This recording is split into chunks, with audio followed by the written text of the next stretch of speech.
مسلمانوں کی حالت بہت خراب ہے، گناہ ہو رہے، یہ ہے وہ ہے. تو اب یہ نہیں، اس خواب میں یہ نہیں، پہلے تو کسی کا خواب تو حجت ہے ہی نہیں، پہلی بات. دوسری بات، ہمیں کیا پتہ ہے اس نے واقعی میں نبی کو دیکھا ہے نہیں دیکھا، یہ بھی بہت ایک یہ نا ڈیبیٹیبل ٹاپک ہے یہ. تیسری بات، اب اگر چلو مان بھی لیا جائے فار سیک آف آرگیومنٹ، تب بھی ان کو چاہیے تھا یہ بولنا کہ انہوں نے کہا مسلمانوں کو چاہیے کہ جو میں نے دین چھوڑا ہوا ہے نا کتاب و سنت کی شکل میں، اس پر عمل پیرا ہو جائے. نہیں، وہاں پر اس وقت جو نیا یہاں کاروبار شروع ہوا تھا زیروکس مشین، فوٹو اسٹیٹ، تو ان لوگوں نے ایجاد کیا تھا وہ کاروبار اسی سے شاید متاثر ہو کر. انہوں نے کہا تھا، اب انہیں کہا کہ جو یہ میری خبر 30 لوگوں کو پہنچائے گا اس کو 30 دنوں میں یا 10 دنوں میں اچھی خبر پہنچے گی، اور جو اس کو جھٹلائے گا، انکار کرے گا، تو اس کو 10 دنوں میں بری خبر ملے گی. یو نو واٹ، اس وقت لوگوں کے پاس واقعی میں زیروکس کرنے کے لیے بھی اتنے پیسے نہیں ہوا کرتے تھے. جو انسان دیکھ سکتا نا وہ کہتا ارے اب تو میں نے پڑھ لیا، اب تو مجھے اس پر ایمان لانا، کیونکہ یہ فلاں شاہ صاحب کا یا خان صاحب کا خواب ہے، اس نے نبی کو دیکھا، نبی کا فرمان ہے. ارے وہ سمجھتا نہیں تھا یار نبی کا فرمان ہے، یہ جھوٹا خواب ہے. دوسری بات، اب اگر مجھے کرنا ہے تو میرے پاس تو 3 فوٹو اسٹیٹ، اب اس پہ لکھا تھا 30 لوگوں کو تک پہنچا دو. اب کون 30 بار اپنے ہاتھ سے لکھتا اتنا، تو اب تو فوٹو اسٹیٹ ہی کرانا ہے، تو وہ تو میرے پاس پیسے نہیں ہیں. تو اگر نہ کیے، میں نے اس کو اگنور کیا، نظر انداز کر لیا، تو پھر 10 سال کے لیے میرے لیے مصیبت ہو جائے گی وغیرہ. یہ انسان انہیں دس از کالڈ اے سپرسٹیشن، یہ اس کو اندھی تقلید کہتے ہیں. یہی بات چلتے اگر آج کے دور میں 2026 کی بات کہہ رہا ہوں، اگر آج بھی دیکھا جائے، آج بھی آپ کو ملے گا send to forward this SMS یا میسیج یا this post to 30 of your contacts, you will get good news in 10 days. If you will not accept it, you will reject it, یا you will ignore this, you will face یعنی کچھ نہ کچھ بری خبر، کوئی نہ کوئی کچھ نہ کچھ آپ کو نقصان ہو جائے گا 10 دنوں. تو کہتے ہیں پھر فارورڈ کرتے. اب یعنی کہ اس کا مطلب یہ ہے کہ اب کسی کی تقدیر کا فیصلہ یہ میسیج کرے گا، یہ پوسٹ کرے گا، کیا بکواس ہے یہ. تو یہی میں نے کہا کہ کہ بالکل اندھی تقلید، بنا کچھ سوچے سمجھے انہیں چلو کر لے ورنہ کچھ ہو جائے گا. لیکن یاد رکھیے، صداقت چھپ نہیں سکتی ہے بناوٹ کے اصولوں سے. صداقت چھپ نہیں سکتی بناوٹ کے اصولوں سے، کہ خوشبو آ نہیں سکتی ہے کاغذ کے پھولوں سے. اب ذرا آئیے، ذرا تحقیق کا چشمہ پہن کر قرآن و حدیث کی رو سے اس من گھڑت افسانے کا موازنہ کریں اور اس کا تنقیدی جائزہ لیں. نمبر 1، داستان میں کہا گیا ہے کہ لکڑہارا جب دیش چھوڑ کر پردیش چلا گیا تو لکڑہارے کی بیوی نے اس وقت وزیر کی بیگم کے سامنے جا کر اپنا دکھ درد بیان کیا. اب یہاں پر ذرا غور کرے کہ ٹھنڈے دماغ سے سوچے کہ داستان تب کی ہے جب کہ جعفر صادق رحمہ اللہ حیات تھے، جیسا کہ اس داستان گو نے بیان کیا ہے شروع میں. اب جب جعفر صادق حیات تھے، اس وقت بے وقوف اور گستاخ لکڑہارے کی بیوی کو وزیر کی بیگم کے پاس جانے کی کیا ضرورت تھی؟ امام کے پاس جا کر اپنا دکھ بیان کرتی، ہے کہ نہیں ہے؟ کیونکہ تمی کٹنا سچنڈ اور گمشدہ شوہر کا معلوم کرتی کہ وہاں وہ کہاں گئے. تو امام صاحب اپنی کرامت سے اس کی روپو شوہر کا پتہ چلاتے، وہ بھی اس وقت سرچ کرتے اس وقت بھئی کہاں گیا یہ، کہ فلاں جنگل میں، وہ فلاں علاقے میں ہے، اور اس کا جو ہے درد اور دکھ اور دور وہ سارا وہ کر دے وہ، اور کونڈوں کی زحمت جو ہے نا نہ کرنی پڑتی اس کو، اور ان کی فاتحہ کا تکلف نہ کرنا پڑتا. دس واز دی سلیوشن. خواہ خواہ اس احمق اور بے ادب لکڑہارے کی بیوی جو عورت تھی، اس نے وزیر کے گھر میں 12 سال خادمہ اور جھاڑو دینے کے فرائض سر انجام دیے. یعنی دس از کیا، یہ الٹی کھوپڑی ہے. اسی لیے ہم کہتے ہیں جھوٹ کہنے سے جن کو عار نہیں ان کی باتوں کا اعتبار نہیں. اسکرین پر دیکھ رہے ہو؟ تو امید ہے آپ سمجھ گئے ہوں گے. تو یہ ہے اندھی تقلید. اس لیے کہا جاتا ہے کہ جھوٹ کے پاؤں نہیں ہوا کرتے. نمبر 3، پوائنٹ نمبر 3، افسانے میں یہ بیان ہوا ہے کہ جعفر صادق رحمہ اللہ نے اپنی فاتحہ کرانے اور اپنے ہی بتائے ہوئے طریقے پر خستہ پوریوں سے اپنے نام کے کونڈے بھرنے کا حکم دیا، خود اپنی ہی زبان مبارک سے دیا، اور یہ ضمانت اور ذمہ داری کے ساتھ یہ بھی دعویٰ کیا کہ میں اس عمل کے ذریعے ہر ایک کی مراد پوری ہو جانے کا ضامن ہوں. اور اگر کونڈے بھرنے کے بعد بھی کسی کی حاجت پوری نہ ہو تو قیامت کے دن میرا دامن پکڑے اور مجھ سے باز پرس کرے۔ کیا جعفر صادق رحمہ اللہ کی زبان مبارک سے اس قسم کی لغوات کا صدور ہو سکتا ہے؟ اب یہ عام کوئی پیر درویش نہیں ہے، یہ اہل بیت کے ذریت میں سے ہے، سیدنا علی رضی اللہ عنہ کے پوتے کے بیٹے ہیں یہ، پہلے علی پھر حسین پھر باقر پھر جعفر رضی اللہ عنہ مجمعین۔ کیا ایسا وہ یہ بکواس وہ کرتے؟ کیا جعفر صادق کی شان تو بہت اونچی ہے نا، اور بہت ہی اعلیٰ و عرفہ ہے، کوئی معمولی سمجھ کا انسان بھی ایسی لغویات اپنی زبان سے نہیں نکال سکتا ہے، اور نہ ہی اس قسم کا کوئی بےہودہ دعویٰ کر سکتا ہے، ٹھیک ہے؟ اسی لیے میں نے لکھا ہے کہ بلا سے ہماری جو چاہے کرو، اماموں کو لیکن نہ رسوا کرو۔ آپ کو اپنا پیٹ اگر بھرنا ہے نا، لیکن خواہ ان بیچاروں کو کیوں بدنام کرتے ہو؟ اسی کا پوائنٹ نمبر 2 اگر ہم دیکھیں گے اسی پر کہ پھر یہ کتنی مضحکہ خیز اور خیرت انگیز بات ہے، یعنی اس پر ہنسی آتی ہے انسان کو کہ جعفر صادق رحمہ اللہ کی طرف منسوب کی گئی ہے کہ انہوں نے اپنی ہی زندگی میں اپنی فاتح کرانے کا حکم خود دیا۔ یہ کیسے ہو سکتا ہے؟ ان کے یہاں جو اس کے قائل اور فائل ہے نا، وہ تو یہ سب کرتے ہیں کسی کے مرنے کے بعد۔ اب کوئی زندہ گھوم رہا ہے اپنی رعیت کے ساتھ اور وہ کہتے ہیں میری فاتح دے دو، حالانکہ ایصال ثواب جو یہاں ان کے یہاں چلتا ہے نا، وہ بلٹی کرنا یا فاتحہ، یہ کسی کی بھی ہو موت اور وفات کے بعد ہی ہوا کرتے ہیں۔ اب یہ بھی دیکھیے کیا ہے یہ۔ تو پھر جعفر صادق نے اپنی زندگی میں اپنے نام کے کونڈے بھروانے اور اپنی فاتحہ کرانے کا حکم کیسے دیا؟ کاش کہ مسلمان کو عقل کے ناخن آ جائے، ہے نا؟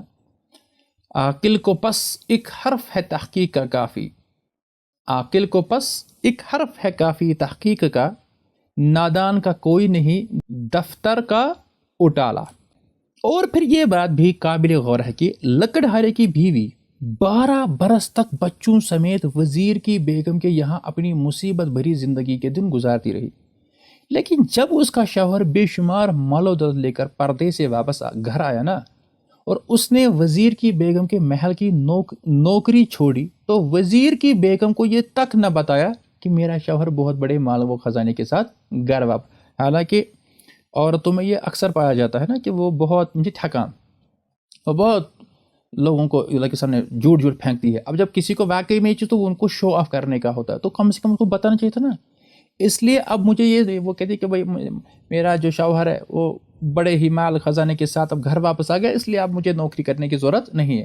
اور نہ بیگم وزیر ہی نے لکڑہارن سے نوکری چھوڑنے کا سب پوچھا کہ بھائی تو یہاں کام کرنے آتی، اب تو کیوں نہیں کہ لیو بھی نہیں بھیجی، کہاں ہے؟ یہ دس از اے تھنگ، یہ ہے اندھے تقلید کارنامے۔ صرف تقلید کا لوگ چشمہ پہن کر پھر رہے ہیں، انہیں سوائے تقلید کے اور کچھ نظر نہیں آتا ہے۔ اور یاد رہے، تقلید انسان کو اندھا اور بہرا بنا دیتی ہے۔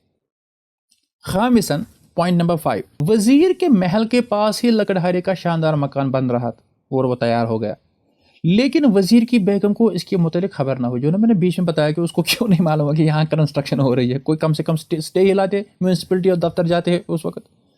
اس وقت پتہ چلتا ہے جب وہ اتفاق سے اپنے محل کے بالا خانے میں جاتے ہیں، اوپر وہ ٹیرس میں، ارے یہ کب بنا؟ یعنی یہ تھوڑی ایسی کوئی بچگانہ بات ہے کہ راتوں رات وہ محل تیار ہوتا یا وہ مکان تیار ہوتا۔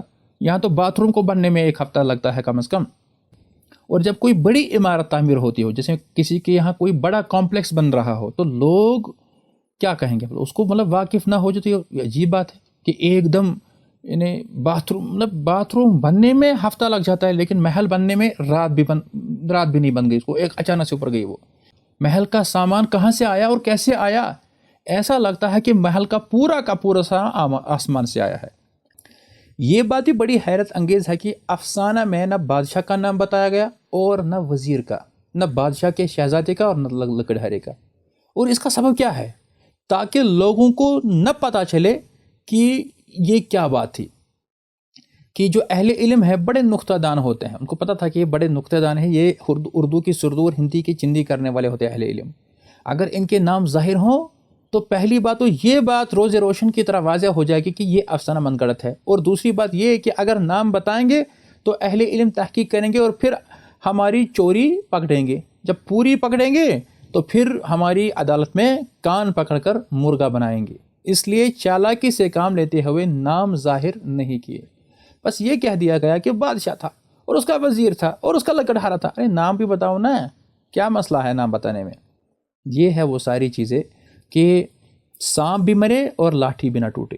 تو یہاں بھی یہی طریقہ استعمال کیا گیا کہ بہرحال لیکن انہوں نے جو بھی سوچا، لیکن چوری تو پکڑی گئی. ہم نے تو اس کو ہم تو ریفیوٹ کر رہے ہیں نا، چوری پکڑی گئی. اسی طرح دین کے چور تو بڑی آسانی سے پکڑ لیے جاتے ہیں. بہرحال ہم تو یہی کہیں گے کہ دام گیسو میں پھنسا دل پاؤں زنجیر میں، وہ تمہارا خواب تھا، یہ خواب کی تعبیر ہے. ٹھیک ہے، تو یہ ہے وہ چیزیں. اب جو اس کے بعد میں، چونکہ اب وقت ہوا بہت آج گیا، تو اس کا چارہ ہی نہیں ہے. اس کا اگلا حصہ جو ہے انشاءاللہ تعالیٰ آنے والا ہے، وہ ہم اگلے ہی پیر کو دیکھیں گے باذن اللہ تعالیٰ.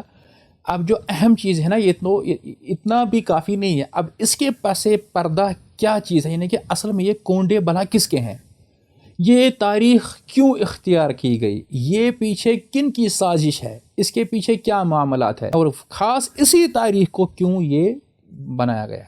تو میں انہی کلمات کے ساتھ آپ سے رخصت ہو رہا ہوں. وآخر دعوانا ان الحمد للہ رب العالمین.